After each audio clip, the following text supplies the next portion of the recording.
అమ్మని మర్చిపోలేము, అంబికని మర్చిపోలేము. అలాగే అమ్మ చేత్తో చేసిన ఆవకాయని కూడా మర్చిపోలేము. మనకి సంవత్సరం మొత్తం ఎన్ని పచ్చళ్ళున్నా చికెను, మటను, ఫ్రాన్సు, ఫిష్, గోంగూర, పొండిమిరపకాయ, ఇలాగా నిమ్మకాయ పచ్చడి, ఉసిరికాయ పచ్చడి, ములక్కాయ పచ్చడి, అయ్యి బాబు చెప్పుకుంటూ పోతే ఎన్నో పచ్చళ్ళు. కానీ అన్ని పచ్చళ్ళు ఉంచుకున్నా కూడా మామిడికాయ తిన్నంత టేస్ట్ ఏ పచ్చళ్ళలో మనకి రాదు. కానీ మరి అంత కమ్మగా చేసే పచ్చడి మనం ఎలా పడితే అలా చేస్తే బాగుండిద్దా? 2 రోజులు రోటి పచ్చడి చేయడానికే మనం అన్ని లెవెల్స్ కరెక్ట్గా వేస్తున్నామా లేదా అని చెక్ చేసుకుంటాం. మరి సంవత్సరం వరకు నిల్వ ఉండాలంటే మనం వేసే కొలతలు కరెక్ట్గా ఉండాలి. అలాగే కమ్మనైన రుచి సంవత్సరం వరకు మనకి అదిరిపోయేలాగా ఉండాలి. ఎలా పడితే అలా చేయొచ్చా? చేయకూడదు.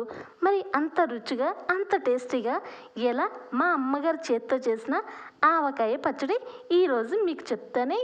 మా కుటుంబం మొత్తం మా అమ్మ చేత్తో చేసిన పచ్చళ్ళు చాలా ఇష్టంగా తింటారు. అలాగే ప్రతి సంవత్సరానికి ఒకసారైనా మా ఇంటికాడ నుంచి ఏదో ఒక పచ్చడి వెళ్ళాల్సింది. అంత టేస్టీగా ఎదురు చూస్తూ ఉంటారు. మరి అంత కమ్మగా ఈరోజు నా కుటుంబ సభ్యులు కూడా మీకు కూడా వివరంగా చెప్తున్నానమ్మా. మా అమ్మగారు సంవత్సరం వరకు ఎలాగా బూజు ఇలాగ తడి లేకుండా పర్ఫెక్ట్గా మనకి మొక్క కూడా మంచిగా ఉండేలాగా ఎలా తయారు చేస్తారో వివరంగా చెప్తాను. ఒకసారి నోట్ చేసుకోండి. ముందుగా నేను చెప్పే విషయం ఏంటంటే, మామిడికాయలు తాగగానే ఒక్కసారి వాష్ చేసుకొని ఇలాగ పొడి క్లాత్ మీద చక్కగా ఈ మామిడికాయలు ఎక్కడ నీళ్ళు చుక్క లేకుండా తుడుచుకోండమ్మా. లేదంటే ఒక 2 నిమిషాలు ఫ్యాన్ దగ్గర పెట్టినా మనకి పొడిబారిపోద్ది కదా కాయలన్నీ. ఇప్పుడు ఈ కాయల్ని మనం చక్కగా ఇలా మీడియం ముక్కలుగా కట్ చేయండి. తడి ఎక్కడ ఉండకూడదు. పచ్చడి పట్టేటప్పుడు ఇలా చక్కగా పెద్ద పెద్ద ముక్కలుగా, మరీ పెద్దవి కావు మరీ చిన్నవి కావు, ఇలా మీడియం ముక్కలుగా కట్ చేయండి. ఇప్పుడు ఇలా కట్ చేస్తుంటే మీకు మామిడికాయ లోపల జీడి ఉంది కదమ్మా, ఆ జీడి మనకు అక్కర్లేదు, అది బయట పడేయండి. ఒక మాటలో చెప్పాలంటే టెంకాయ అంటారు కదా మీరు, అలాగా ఆ వేస్ట్ అనేది పడేసి మనకి ఆ టెంకాయలో పడేస్తున్నప్పుడు కొంచెం ఆనుకొని తెల్ల పొరలాగా ఉండిద్దమ్మా, అది కూడా తీసేయాలి. అది ఉన్న మనకి కాయ మొత్తం పాడైపోద్ది. అంటే ఇలా మామిడికాయ పచ్చడి ఎన్నో రోజులు ఉండదు. అందువల్ల 1కి 10 సార్లు మీరు ఆ జీడిని తీసేస్తూ పాటు ఇలాగా దానిపైన పొర కూడా ఉండిద్దమ్మా ఆనుకొని ఆ మామిడికాయ మీద, అది టెంకాయలో నుంచి తీసేయండి. అది కూడా ఇలా నీట్గా పర్ఫెక్ట్గా ఉండాలి.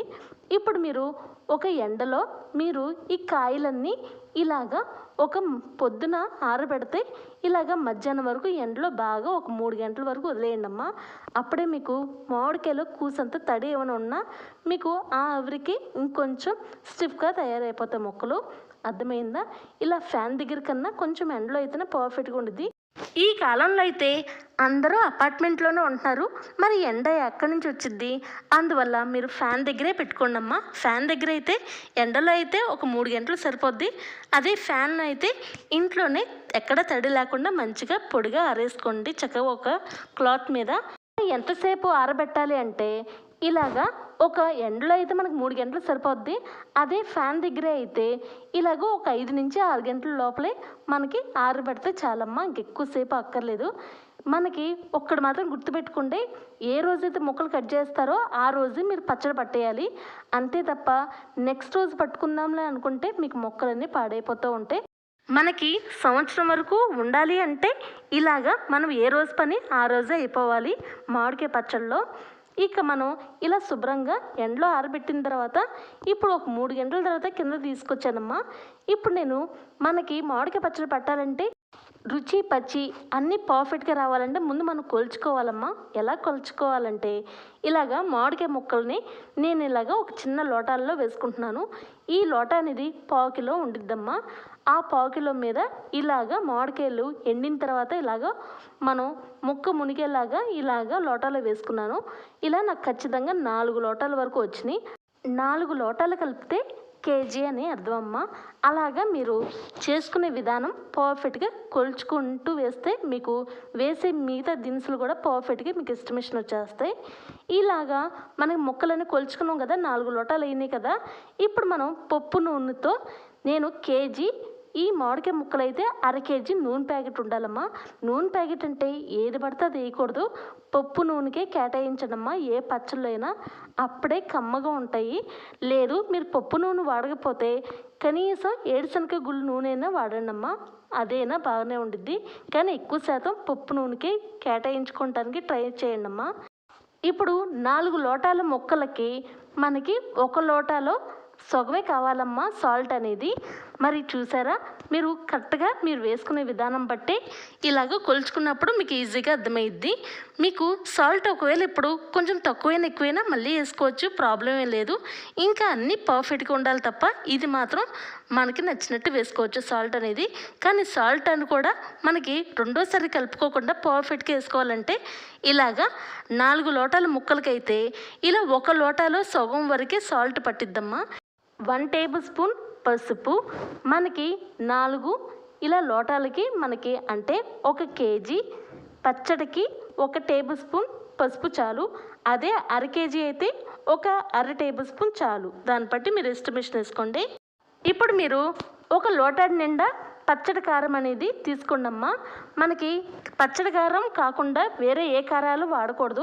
మనం ఇంట్లో ఆడించుకున్న కారం కొంచెం తెల్లగా ఉండిద్ది, అందువల్ల పచ్చడి కారం అంటే కంప్లీట్గా అది ఎర్రగా ఉండిద్ది. మీరు చూసుకొని వేసుకోండమ్మా బ్రాండెడ్ తగ్గట్టు. లేదంటే కొంతమంది పచ్చడి కారం ఈ టైంలో బాగా సీజన్ అయ్యిద్దని కొంచెం కలర్లు కలుపుతూ ఉంటారు. అందుకే 1కి 10 సార్లు చెక్ చేసుకొని పచ్చడి కారం అనేది తీసుకోండి. ఇప్పుడు ఈ విధంగా తీసుకున్న తర్వాత ఒక 25 ఎల్లుల్లిపాయ రెబ్బలు ఇలా ఒలుచుకొని ఇలా వేసుకుండమ్మా. ఈ ఎల్లుల్లిపాయలు కూడా ఎండలో పెట్టుకోవాలమ్మా. మనకి మామిడికాయ ముక్కలతో పాటు ఎల్లుల్లిపాయల రెబ్బలు కూడా ఎండలో పెట్టుకున్న తర్వాతే ఇలాగే వేసుకోవాలి. ఇప్పుడు 2 టేబుల్ స్పూన్ వరకు మెంతులు ఇలాగ దోరగా నూనె చుక్క లేకుండా ఒక కడాయిలో ఇలా దోరగా వేయించుకున్నామా సన్న మంట మీద. 1 నిమిషాలు వేగిన తర్వాత ఇలాగా మిక్సీ జార్లో మొత్తం వేసుకోండి, మెత్తగా గ్రైండ్ చేసుకున్నామా.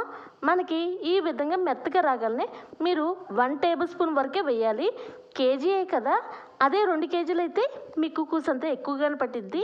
ఇది కేజీ వరకే కాబట్టి మీరు 2 టేబుల్ స్పూన్ మెంతులు వేసినా 1 టేబుల్ స్పూన్ వరకే మిక్స్ ఆడిచ్చిన తర్వాత వేసుకోవాలి, లేదంటే చేదు ఎక్కువ కొట్టేసిద్ది. ఇలా వేసుకుని చక్కగా ఓవరాల్గా అన్ని ముక్కలు కలిసేలాగా ఇలా కలుపుకోండమ్మా. ఈ విధంగా కలుపుకున్న తర్వాత మీరు ఎంత పర్ఫెక్ట్గా ఇలా కలుపుతూ ఉంటే అంత పర్ఫెక్ట్గా టేస్టీగా మారిద్ది. ఈ విధంగా కలిసిన తర్వాత ఇప్పుడు మీరు ఆవాల్ని మీరు ఇలాగా మెత్తగా మిక్సీ పట్టుకోవాలమ్మా.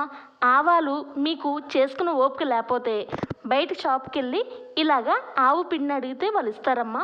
లేదు మాకు టైం ఉంది మేము ఇంట్లోనే చేసుకుంటామంటే ఇలాగా ఆవాల్ని నేను 4 లోటాలకి నాకు ముక్కలు వచ్చినాయి కదమ్మా, అదే లోటా నిండా ఇలాగ 1 లోటా నిండే ఆవాలు వేసుకొని ఇలాగ మనం ఎండలో పెట్టుకోవాలమ్మా ఖచ్చితంగా ఒక 2 గంటల వరకు. ఇప్పుడు ఈ ఆవాలను మనం శుభ్రంగా మిక్సీ మెత్తగా పట్టుకోవాలమ్మా. ఎక్కడ మనకి పచ్చడి చేసేటప్పుడు నీళ్ళు చుక్క కూడా రాకూడదమ్మా ఎక్కడ ఎటువైపు నుంచి. ఇలాగ మెత్తగా మిక్సీ పట్టుకున్న తర్వాత ఇప్పుడు ఈ లోటా నిండా ఆవు పిండి వచ్చింది కదా, మొత్తం కలిపేయండి అమ్మా. ఆ ముక్కల మీద వేసుకుని ఇలా చక్కగా మీ చేత్తో అయినా లేదంటే గెరిటితో అయినా ఇలా ఓవరాల్గా కలుపుకోండమ్మా. మీకు అయ్యి బాబోయ్ కారం చేయి మండిద్ది అని అనుకునే లెక్క అయితే ఇలాగా మీరు చక్కగా గెరిటితో తిప్పుకోండమ్మా. గెరిటి కూడా ఎటువంటి నీళ్ళు ఉండకూడదు. లేదు మనకి చేత్తోనే బెటర్ అంటే చేత్తోనే వేసుకోండి. ఇలా కంప్లీట్గా కలుపుకున్న తర్వాత మీరు ఇక ఒక పొడిగా ఉన్న జాడీలో వేసుకోండమ్మా. మాకు జాడీలు అంత ఇదిగా యూజ్ చేయలేకపోతున్నాం అక్క, అది పద్దాగా ఇరిగిపోతున్నాయి అక్క అని అనుకునే లెక్కైతే ప్లాస్టిక్ డబ్బానే సుఖమమ్మ. ఇలా ప్లాస్టిక్ డబ్బా లేకపోతే జాడీ, జాడీ లేకపోతే ప్లాస్టిక్ డబ్బా, ఈ రెండిట్లోనే మనకి నిల్వ ఉంచుకునే పచ్చడి వేయాలమ్మా. అదే స్టీల్ బాక్స్ వేస్తే ఏమైందక్క అని మీరు అనుకుంటే స్టీల్ బాక్స్ వేయంగానే మనకి కిలుములాగా ఫామ్ అయిపోద్దమ్మా, బ్యాక్టీరియా ఫామ్ అయ్యిద్ది.